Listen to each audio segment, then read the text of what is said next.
Hello, we are Liz and Jamie. And we live on a boat with a cat.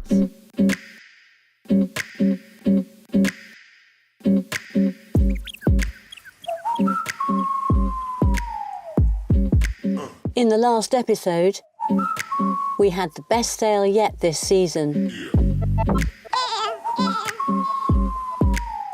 Jamie took the heat exchanger apart. And we had a flopper-stopper failure.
Yeah, so Jamie, where are we and what's occurring at the moment? What's occurring is we're just hanging out on this beautiful beach at the Datai, which, as I said yesterday, I think is one of the most exclusive resorts on Langkawi. It is beautiful. We spent a very nice lunch hanging around the bar, drinking rather expensive smoothies and eating even more expensive sushi, but it was all very good. Special little treat for us. We even had a damn good shower as well. Got through about 3 flannels, but they're pretty cool here. They allow us to use the facilities. Obviously we spent some money at the bar, but look at this. This is the only other beach I can think of is Pantai Chenang, which of course is full of all the tourists. It's very, very noisy, whereas here much more subdued. Yeah, it's cool, but we now have a problem. Tide's out. It's a spring tide. It's a full moon tonight. There's Esper, there's the water, and we have to get our dinghy down to the water. So it's a bit of a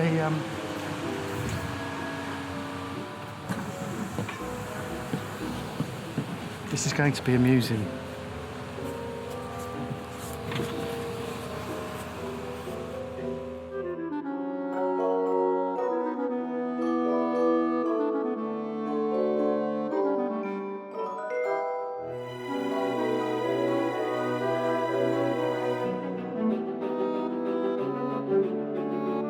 We spent a few days anchored off this tranquil beach, enjoying the precious view the hotel's guests had paid thousands of dollars to call their own.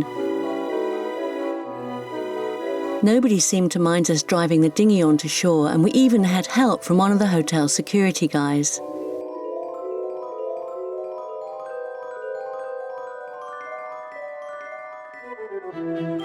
See how long he'll do it without saying, "Come on and help me."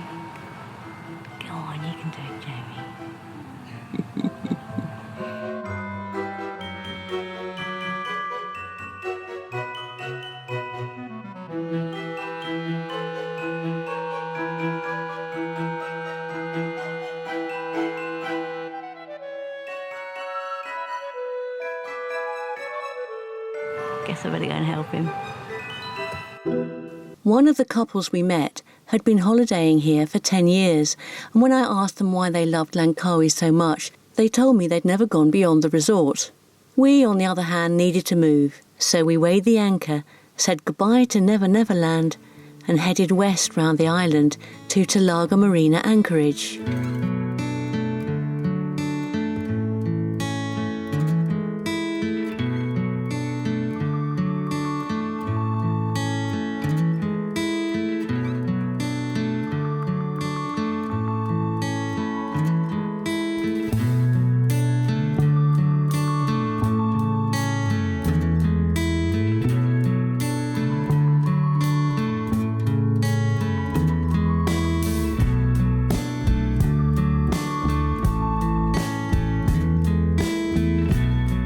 White-bellied eagles are quite common around here, but it was still thrilling to watch this fella fishing off a rock in a deserted cove.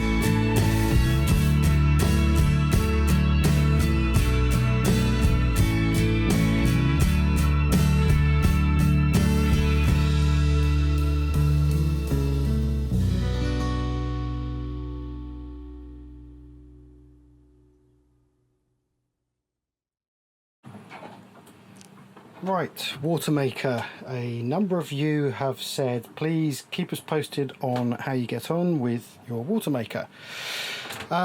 Liz has left the building. She has gone down to Penang for a day or so to go and get our visas for Thailand. So this gives me a bit of time to A, go down the pub and drink beer all afternoon because it is Sunday, or B, do some boat maintenance.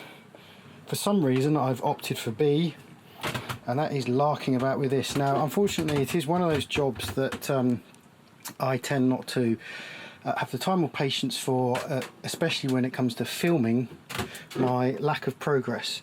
But essentially what's happened is these are the two diaphragms here, which you can now see inside. There we go. And then we have these end plugs. Now unfortunately over time this has cracked.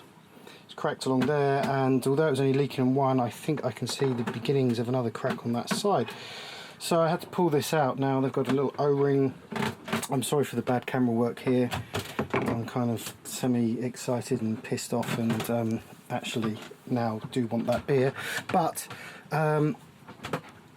here we can see these two plugs. They're quite deep, so this has got an O-ring here, and essentially I had to pull these out, and it was a bit of a pain in the backside, so I had to use a spanner to literally just lever these out. Of course now they've come out and I put the new ones in, I'm sure they'll be much easier. But now at this point I guess what I should be doing is also changing the membranes.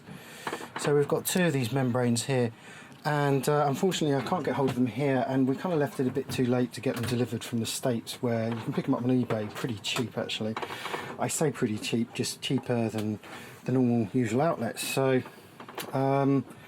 however, they're supposed to have a 5-year lifespan, and I don't know if that 5 years is 5 working years or 5 years installation, because we have now had the water maker for about 5 years, but in total we've probably only used it for 2, because the rest of the time we've pickled it. Now, quick smell.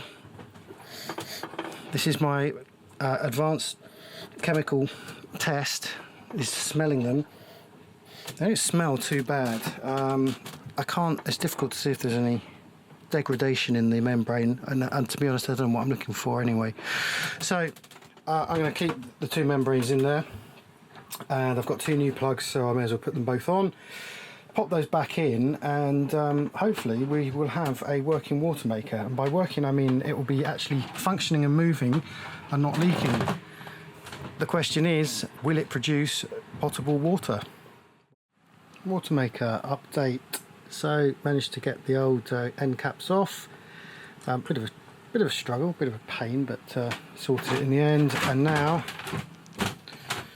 here we have the two new pieces, and I need to get them in there, but in order to get them in I'm going to have to use some silicone grease. So that's the next step, is trying to get these back in, plumb it all in and make sure that there are no leaks. So here goes nothing. Okay Liz, tell us a story. Where are we, what are we doing, where are we going? We're in Langkawi, we're in Kuala in Langkawi, it's the capital. We're going to have a look at the Yamaha outboards, because in the long-going saga of trying to find a dinghy that's okay, we need a good outboard, so go and have a look. It was in Pangnar Bay that Jamie convinced me of Phase 1 in his quest for a more powerful outboard motor. We were taking longer trips by dinghy to get to shore and to explore. Our 3 horsepower Yamaha Motor 2-stroke was a brilliant and reliable bit of kit, but we needed something bigger.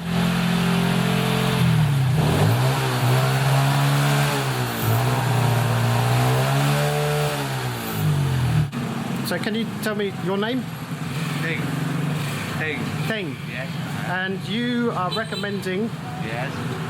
which outboard for us? Yes. Yes. Tohatsu or Yamaha? Tohatsu. Yeah. Okay, why? Why is that?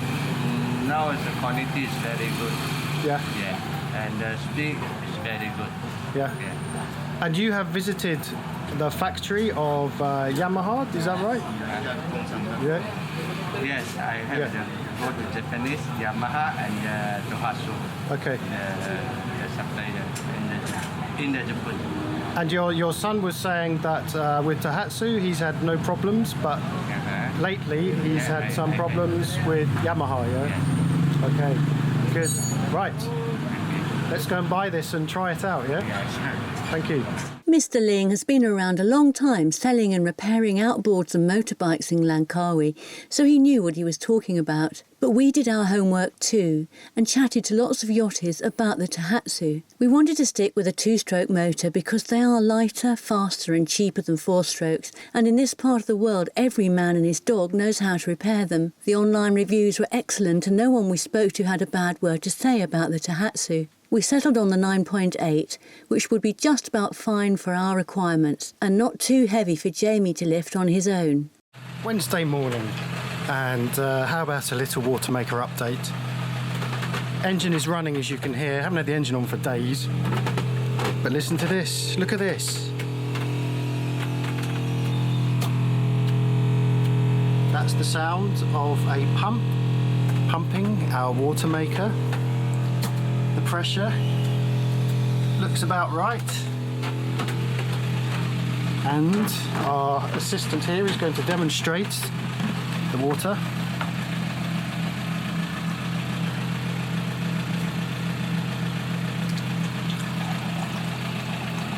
Clear as a whistle, and I'm going to prove it.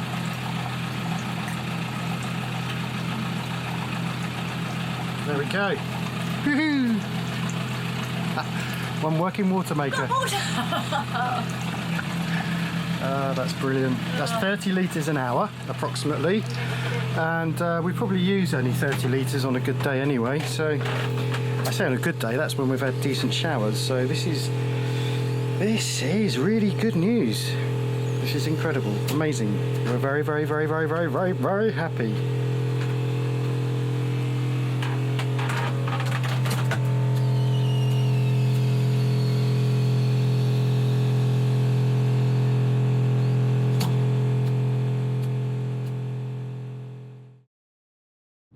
Jamie, what are you doing at the moment?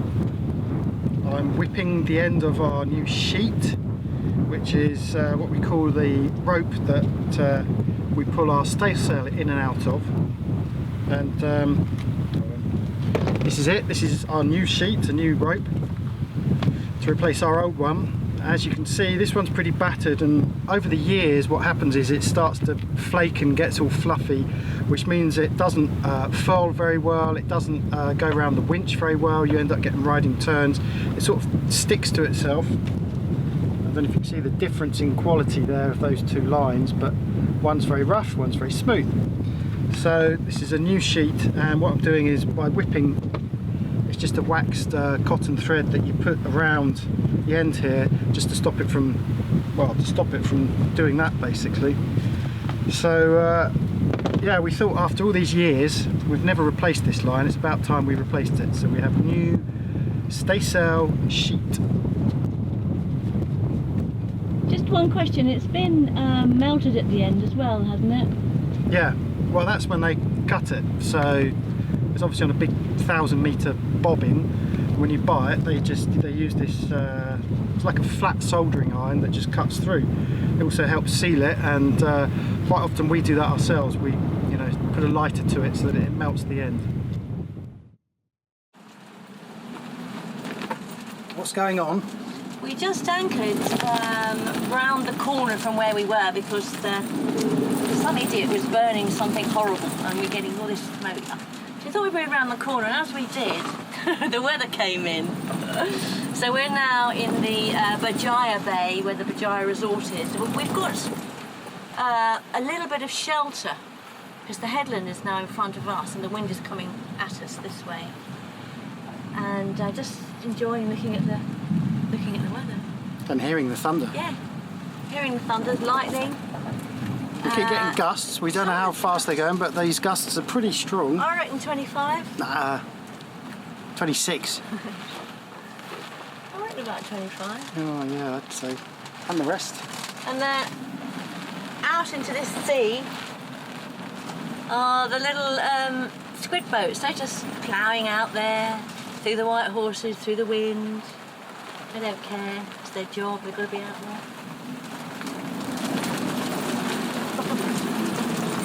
Whoa.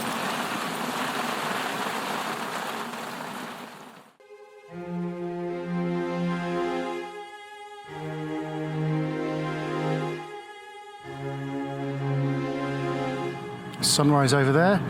That is the end of Langkawi. And we've just left, having had a few problems with our depth sounder actually. It was not registering anything at all. Not entirely sure what was the problem because I didn't do much and it started working again. But we actually pulled out the deck fitting and gave it a clean. Right now we're having to negotiate around all these squid fishing boats, and it seems as if it's home time for them. The sun is up, the green lights are being turned off, and they are now all making their way back to Telaga, which is there, which is where we've just left.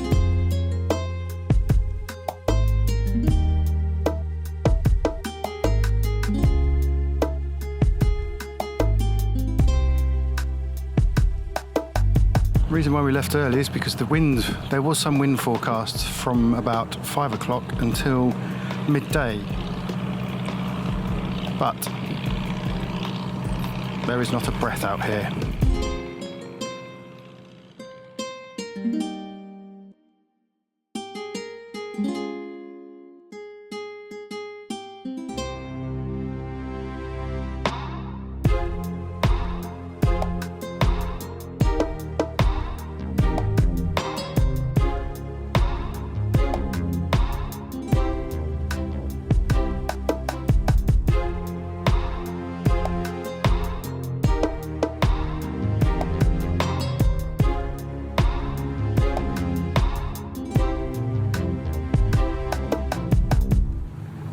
Is it a fish? Is it a dugong? Dolphin? Actually, it is the end of a fishing net, which I assume is belonging to him.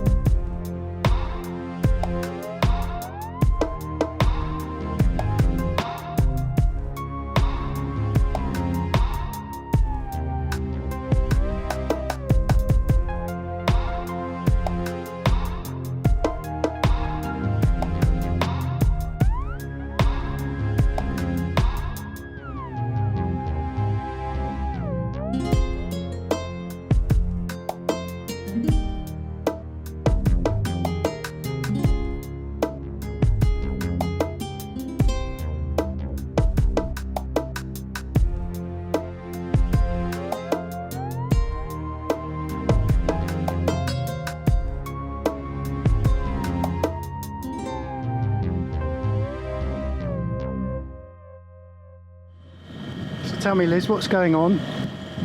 We decided that we would carry on to Koh Lanta. We know we won't get there till about 10:30, but we were a little bit too early for the other place. We thought, let's just get there. So off we went. It was really too hot to stop. And now, beautiful sunshine, bit of a sunset over there, and a huge storm all the way around us. This one's been travelling next to us and coming very slightly closer and closer and going across. This one over here, he's a way away, and the one behind there, raining hard. And on the radar here, it looks like a snowboarder. It's this shape coming at us. Oh look, that's... And we've got these everywhere. Should have seen that.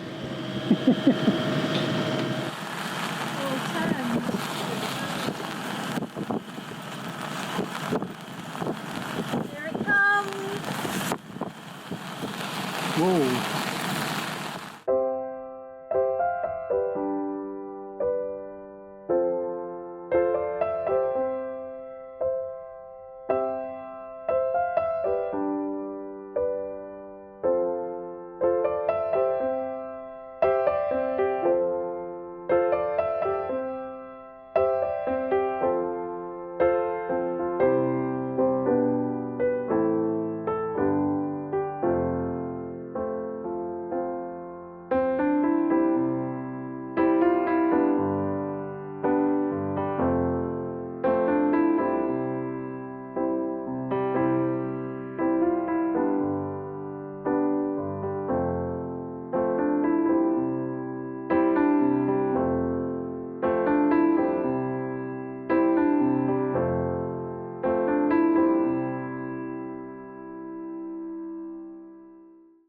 In the next episode, we chill out at a new anchorage on Koh Lanta.